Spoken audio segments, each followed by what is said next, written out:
Alchemist, did they actually come up with the recipe for gold, or is this just really concentrated urine?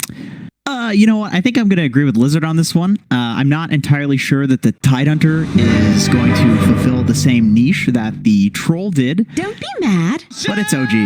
Who the hell knows? I have no idea looking at that draft. I mean, carry IO. It's certainly going to be a fun one to watch. I'm looking forward to this. Both these teams just fresh off the matchup against Viking GG. Of course, OG did win that series. Ninja's Pyjamas, they lost against Viking GG, so Transit Property just says OG is going to walk away with the victory, but Dota can be a bit of a rock, paper, scissors sort of matchup, right? Yeah, it definitely. Prepare for battle. Maybe it all depends on if NIP can get that mid tower early. Yeah. You know, that was the entire game plan for them in the 3 games that we saw them play yesterday. And it's a very important part of OG's game plan. Yes, it is. Well, yes, right? it is. So if what should come to play here is from 7 minutes to 15 minutes, they're going to 5-on-5 clash into each other over the mid towers. It's going to look like a 3K pub, and it's going to feel like one. This will be fun. Look at this smoke. What a deep smoke. You don't see this often. NIP. What are you looking for here, boys? I'm looking for that early first blood, pick up 2 bounties, get yourself in a nice position, both mentally and economically, for this laning phase against OG. Okay, Seb sees Saberlight. You do have the combo. Earth Spirit Darkseer, pretty spooky. I have to imagine it's also important for them to know what the laning phase setup is going to be here, right? This is true. If you could... Well, let's see here, actually. I suppose you want the Darkseer probably versus the Lycan, because, the battle it's a melee hero.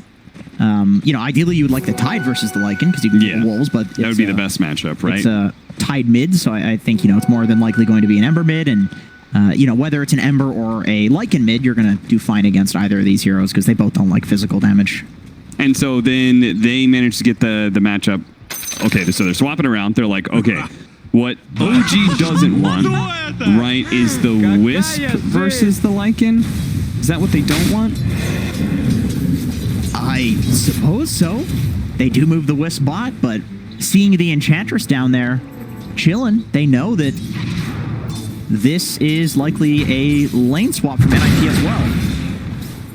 I also kind of, I wonder if, I've never seen the matchup of Phoenix versus Darkseer, and then obviously we have the supports into the mix as well, but your base damage on Phoenix is not the most amazing in the world. And I have to wonder if, like, getting pressed under your tower all the time would be actually kind of bad for you. Yeah, that's definitely possible. You do also have the argument, though, that Phoenix has, some sort of escapes and ranged hero and magic damage to kill the wave, so maybe at like level 2, level 3, you can start nuking out the wave. Who knows? These are some very weird matchups. I mean, this is exactly what we expect, seeing OG against basically any team. Yep, that's true. Like, look at this lane. Wisp, Oracle. Come on. What is this? And they are going to be able to get the range hero against this double range matchup, but I have to think that it's still going to be difficult. Everybody wants to pressure Phoenix level 1 because, of course, he's going to go for Fire Spirits. And as soon as that's on cooldown, you just kind of run at him. Ever since Phoenix, I mean, I say ever since, but it's been about a week. But since Phoenix has started to get played as more of a core position, we are definitely seeing that a lot more. Like, people are hard committing to pressuring at level 1. Before, it was kind of like, oh, well, it's good to do it, but people won't necessarily like throw everything in the kitchen sink at the Phoenix. But now it's like, you can tell everybody's making the call specifically. Like, this guy's useless at level 1. Like, let's go. Yeah. And I think some of that has to come from them not pressuring the Phoenix enough, and then having all of a sudden a Phoenix core in your lane gets level 2 Fire Spirits, and you're like, oh, Jesus, my lane is really difficult. Yeah, exactly. It's kind of like Morphling. Morphling's the same. Like, once he gets level 3, he becomes unkillable. Yeah. And Phoenix, instead of becoming unkillable, just does a ton of damage. Even a master falters. And so you pressure before that point. Forced you to Icarus dive away.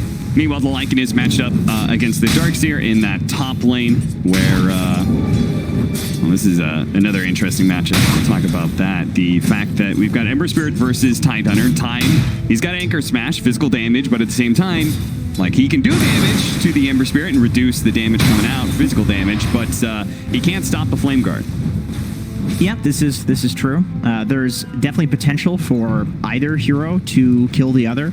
You know, if Thompson does play a little aggressive, like we can see him at such low HP because he's taking a few tower shots, he could possibly throw and die, but it really goes both ways. God, this Oracle. This hero with infinite mana seems really good. I think this is actually a pretty sweet lane, especially when you get level 3 and you have the massive amount of damage from Oracle with that second mana. level of Purifying Flames. Oh, yeah. Just any simple, like, double nuke combo is going to push somebody back. It's guaranteed. It's like 300 damage. It's nuts. But Saberlight has been given solo experience as the Earthshaker is primarily focusing on pulling and blocking with his Fissures. There's the Lycan versus Darkseer matchup where Lycan should be pretty good. He's got such a high amount of regen, plus his Wolves have that high amount of magic resistance as well, so it's not even like they can get burned out too much. It would take a long time for Ion Shell by itself to kill the Wolves. Darkseer in the safe lane, too, is just a lot worse than Darkseer in the off lane because there's no wave to cut, you know? There's no neutral camps that you can realistically pull waves to, so you don't really have that option of just getting giga farmed if you don't necessarily want to lane. You basically have to win the lane, which he is. He's doing okay. I mean, 7 denies on Lycan, but level 1 Darkseer, not so good.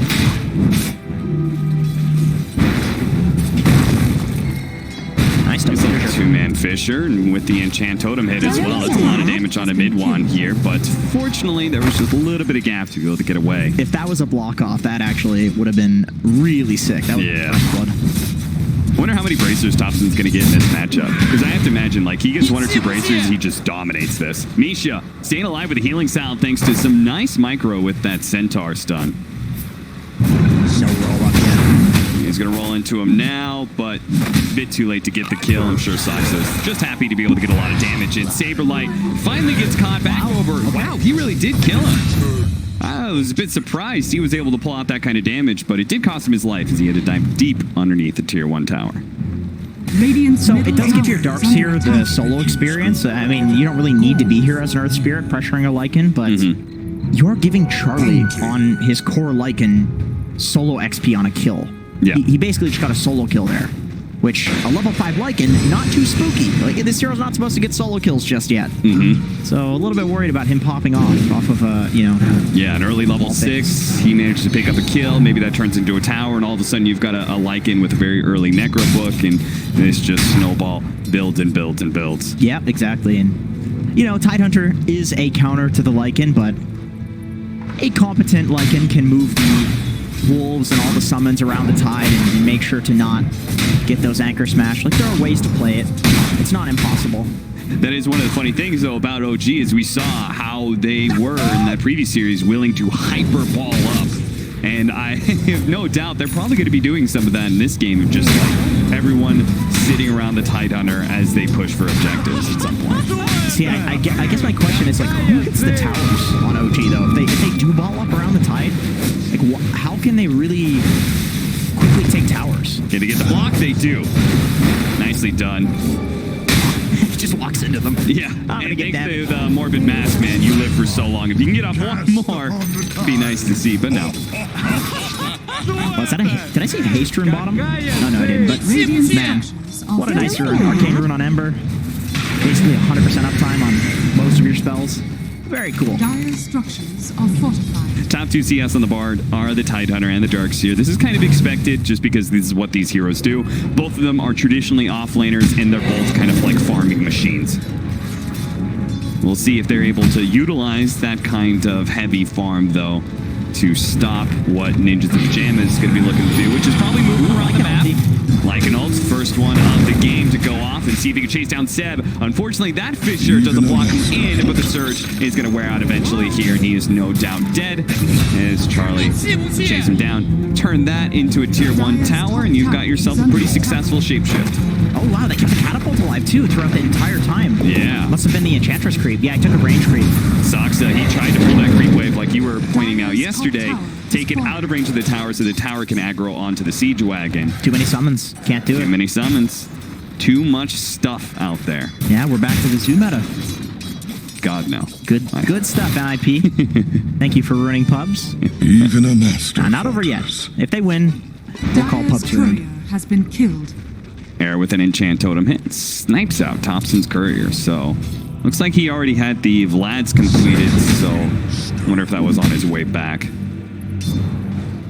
was about to say I really like this play from Era. Just cutting the wave, not having to deal with the Tidehunter, but Yeah. obviously in a little bit of trouble now. Ooh, nice little juke there. They don't have the best cores to be able to sit in lane against the Tide, right? No, they don't. Era, he'll probably go down here. As there's no way he can juke it out one more time, right? I think so. Thompson got a lot of heroes surrounding him right now in that mid lane, but that's the beautiful thing about Tidehunter. He can usually ignore quite a bit of it. Nisha does end up going down thanks to the help of No Tail with those heavy nukes. That is something Enchantress. I always hate playing the matchup against Oracle because he puts so much magic damage out there, and you're such a frail creature to just raw nukes. It's true. You need a couple of bracers. At the very least, a rain drop to deal with it. Looks like Saberlight used his Supernova just recently. Saberlight goes back into Thompson here and takes a big swing for the anchor smash and dies to the Gush follow-up. They do manage to get the kill on the supports here, but it's costing them quite a bit. They really need the secondary kill on Saksa, but Supreme can't block it in. He's going to have to pursue underneath the tier 1, gets the kill. This is the downside of Tidehunter, as these mobile heroes just kind of chase around him. Can't really help out too much. Now he's going to be surrounded by everybody. Does manage to get off an anchor smash, and that'll help keep him alive, especially with relocate of mid one coming in. Trying to slow down Era. A Gush slows him down even further. He still has a Fisher, though. He's going to bait him in a bit to the tier 1 tower. Double chains from Supreme will keep them at bay.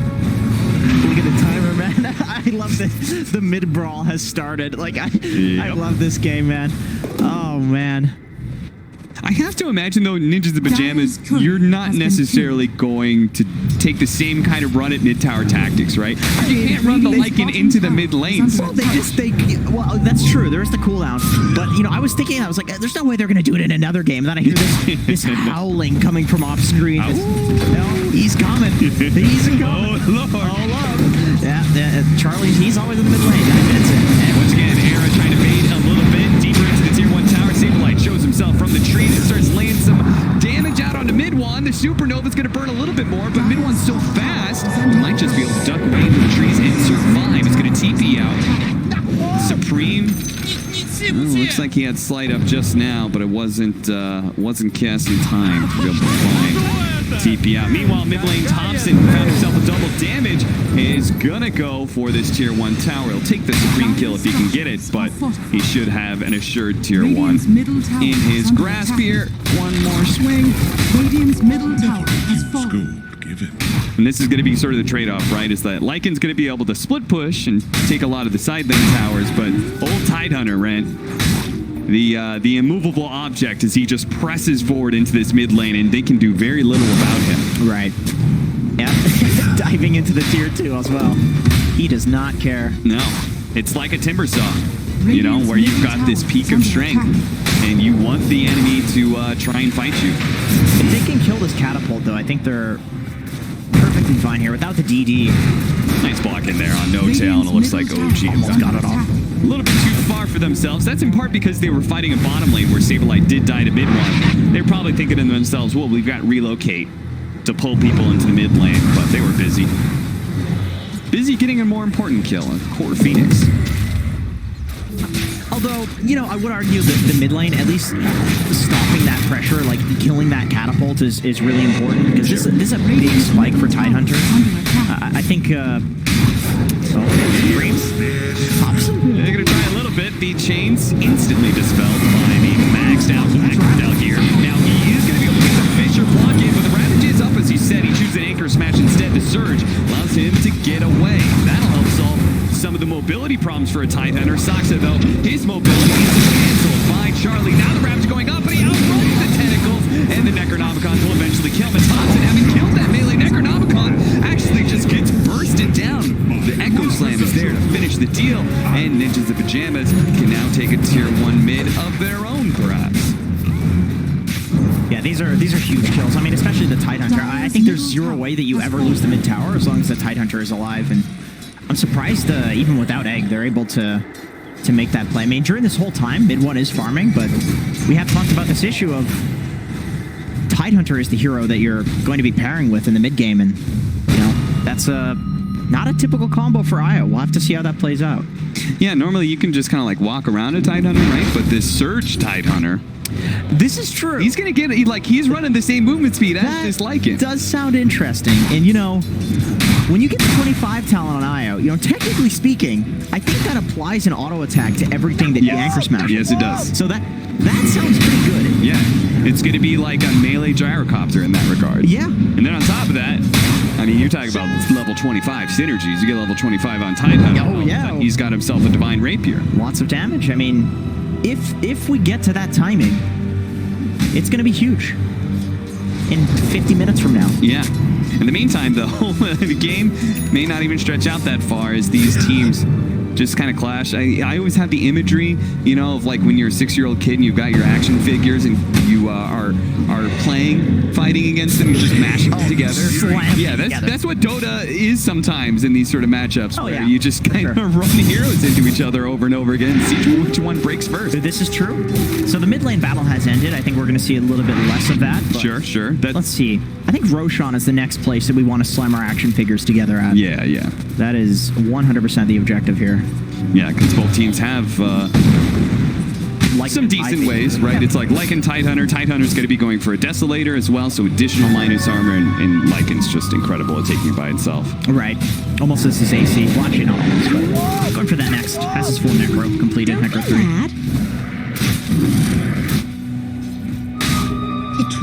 Man. This IO build is very annoying to deal with. It's the new stats from Dominator. It's a difficult timing to kill IO, especially with the new overcharge. And then you pick up the Heaven's Halberd. I mean, good lord, that trying to kill him is so hard. It's very hard. He's incredibly tanky. Yes, very fast as well. Yeah, as you could see from him running down Era. Smoke to the bottom lane, though. Looks like they want to try and catch this IO. I feel like every single time I see, like, Era's the one positioning himself forward, and his team rotates to him. He's always kind of the bait for these situations. They don't actually try and take that bounty rune area, though. Very surprising. You see the spirits, and it's like, okay, that's a wisp. Abort.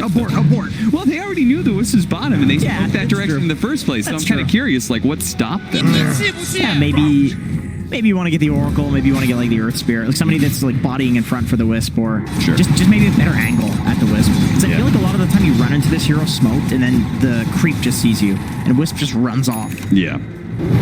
Wow, this is a big gang. The Icarus dive goes out. Tail immediately pops the ultimate, removing the Fissure disable and allowing the IO to walk free. Ninjas of Pyjamas. Well, they didn't really blow that much for it, right? They didn't use Supernova. They didn't pop Shapeshift. So I feel like in a way they kind of knew the possibility that Oracle was behind him, and this was going to be kind of a fruitless attempt. Yeah, that's fair. I mean, Oracle also is such a long cooldown at level 1. I think it's absolutely a play to just bait it and then go smoke afterwards. And I think that's exactly why mid 1 is just running into his own jungle now. It's like, okay, I don't have the Oracle ult, so taking over their jungle, while it is more efficient, it's just very dangerous now.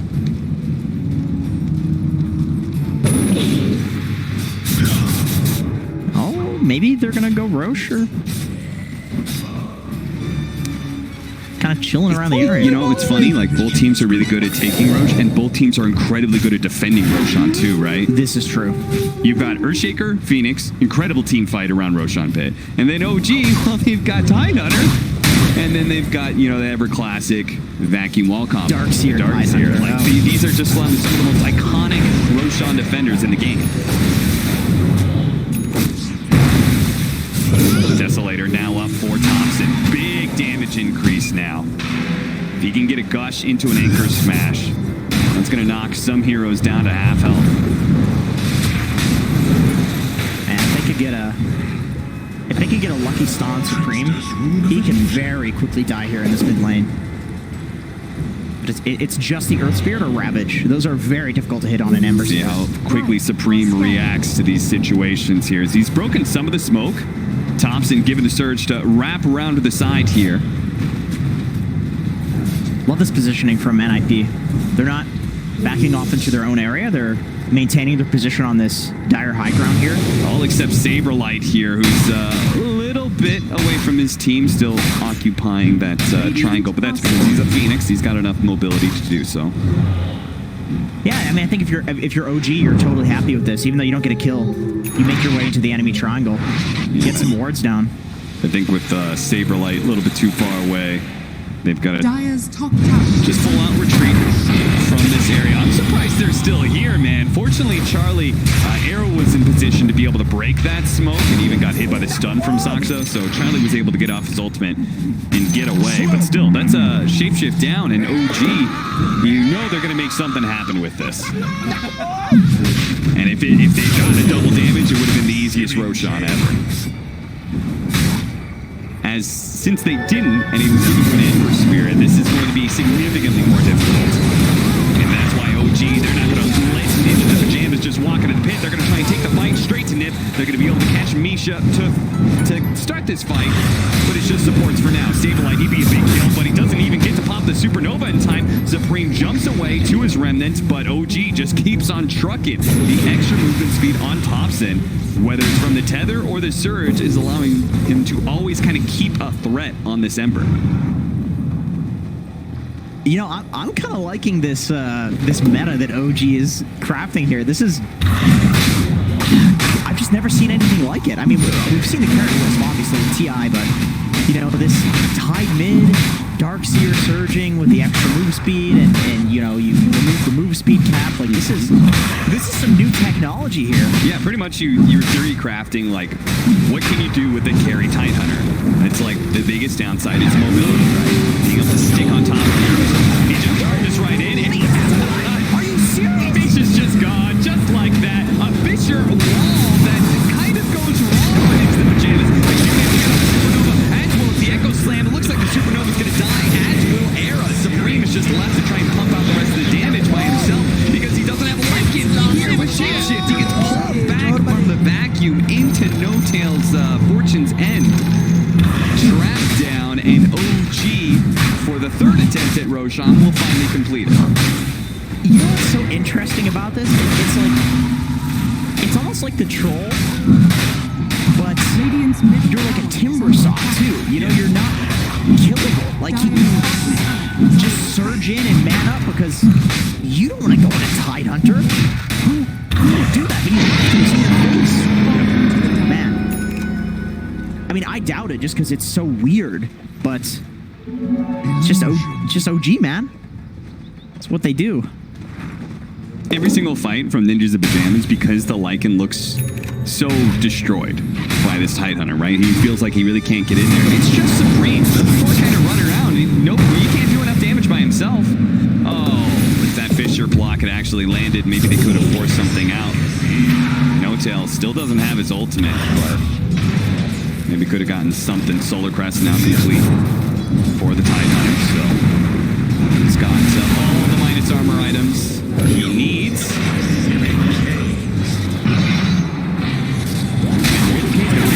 They're actually going to pop the shapeshifts here. They have to go for the backline heroes. That's why No-Tail's going to be the first target. He's already dead. Mid-1 is actually a bit in trouble here. 3 seconds till he relocates back, so they're going to ignore him for now and go for the support. Soxa Wada going back and pulling from Seb. Looks really hot, but can they actually chase down the rest of these important heroes? Because even Misha, the squishy 5 position, is getting away. The heal actually brings him back up to near full, and Thompson still on that front line, still ready to fight, but Ninjas the Pyjamas, they see that Thompson perhaps low enough, they actually have the Fuel Scepter on the Surge, so Thompson, he's not going anywhere, he's going to be stuck inside the Supernova. Sure, he keeps on dispelling off these stuns, but the damage, it's coming a little bit more from Saberlight. He could have gotten in, and Supreme is there to be able to get it with a slight chain combo that finishes off the Tidehunter and allows them to get away from the myriad of illusions that are left on the field from good old Darkseer. Okay, so bottom tower is under attack. you know what? One thing that NIP has going for them, one big thing, is that the Enchantress can purge the Surge, and so can the Fuel Scepter on the Ember Spirit. I think that's a really good pickup here. I mean, especially with the silence as well. And this IO actually looks pretty squishy now. I don't know what it was, the damage output they were doing. Maybe some of it was Misha with the infinite shots, but it felt like mid one, he can tether enable this Tidehunter, but he very rapidly became to a point where he had to start retreating. Yeah, definitely. I mean, I think the Oracle being the first priority there in the fight for NIP is definitely the call that they need to make. Yeah. He is, if he heals the IO, who heals the Tide, that's so much effective healing. If he heals the Tide, I mean, the Tide becomes unkillable. So killing the Oracle first definitely is the play. Absolutely. Also, I don't think they had Ravage for that fight. I think it was still on cooldown from that the Roshan engagement. Yeah, he's got it up now, though.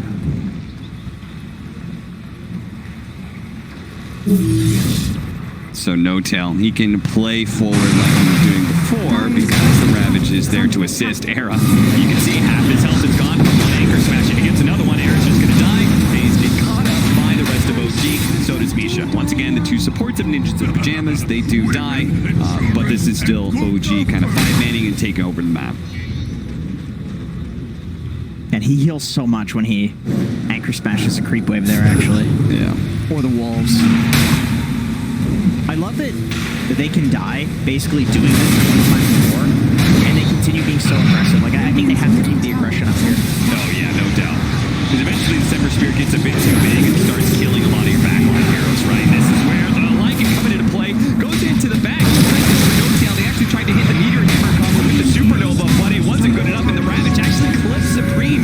He didn't dodge it with a slight or a jump to his remnant or anything. So that was just an easy kill for Tidehunter to be able to grab, and they didn't have buyback. So now, OG, with their aggression, this second time around, it works for them. They use the Ravage effectively, and now they can just have free reign of Ninjas in Pyjamas base. Right, the Ravage, I think, is the really important factor there because it is what allowed them to, number one, protect No Tail, and number two, it covered them while they killed the egg. So he's just making really good use out of the Ravage. I was about to question holding the Ravage because the Yule Scepter came out, maybe they could have gotten the double kill, but Thompson basically decided clearly he wants to use it defensively. The way that they lost that fight before was by losing the Oracle, and by holding the Ravage, they can't lose the Oracle. So, you win the fight, you take Rax. Now, can they actually finish off this melee Rax? It looks like OG feels like it's not worth a try while Ravage is on cooldown. Yeah, now it's fun. And somebody tries to look too far forward, like perhaps Supreme, and the rest of his team does. Thompson just rolls up once again, makes a chance for the target. Again and again, Supreme is in a slight try, get out one, and it goes like from arrow as he jumps in, but everybody heals up. The mech comes out, the heals from the Oracle, and it looks like everybody is perfectly fine except for maybe No Tail, who's still kind of being run down by the Necronomicon unit. He does eventually die, but it doesn't really matter. You won the fight, and you're still ready to go for these melee barracks. Carly's on a mega kill streak and they're losing. This is so sad. I mean, that's just the Lycan versus Tidehunter matchup, though. He can't do anything other than kill the Oracle in these fights. Yeah. He can try and go in and go for the squishiest hero, but he just runs out of steam. His Necronomicon units die, or maybe it's the fact that they're just not putting any damage because the anchor smash chains lasting quite a while here on a Seb. He does manage to get off the shapeshift before the silence, so Charlie can kind of chase, but again, all these heroes are very, very tanky. They can't really let them get away either, though. They've lost too much. You really do need to force this fight while the Ravage is down, but they just don't really feel comfortable working through, as OG's teamwork just impeccable. And they always play around each other. 100%, if they were not playing as a team, this is going to give NIP openings into the game, because I think a huge, crucial element to this whole strategy is the fact that Darkseer has a Crimson Guard. He's got, I don't know if he has a pipe, but somebody has a mech. Somebody has Greaves. Okay, so yes, he has Greaves and he has a Crimson Guard. And obviously against Lycan and Ember, this chip damage, that's very important. Basically unkillable. Yeah, you take a large percentage of the damage away, and then you take just straight up raw damage out. Thompson, though, he's really got to be careful of that Sunray. That's the only thing that really threatens him right now. If he stays the entirety of that percentage-based damage does do some good work. You want it rolling from Soxa. Reading the presence coming in. That's a vacuum full up as well with a Ravage. And is that just going to be the wipeout of this game? They do manage to take out the Supernova, and there's still some buybacks left in the tank for Ninjas in Pyjamas. They're going to have to blow all of them, though, and they don't have their Echo Slam. They don't have their Supernova. I'm not sure what they have to be able to stop OG from retreating, and I'm not even sure if they can really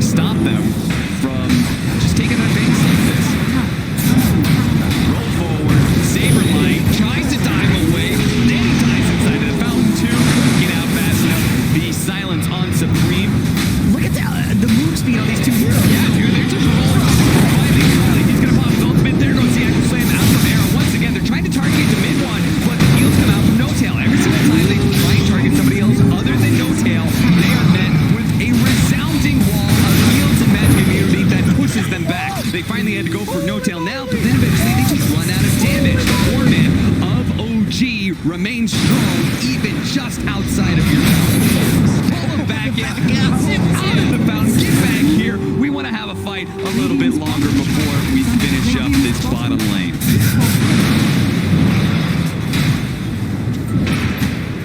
I'm just speechless. I feel like this is really making me feel like Dark's here is not an okay hero. GG, man. Like, they are really using this Dark's here to its fullest potential. This strategy is not okay. Combination. Like, the Dark's here surging 2 people, one of which is unkillable. I mean, 2 of which, both of them were. Yeah. Just, Winnie has...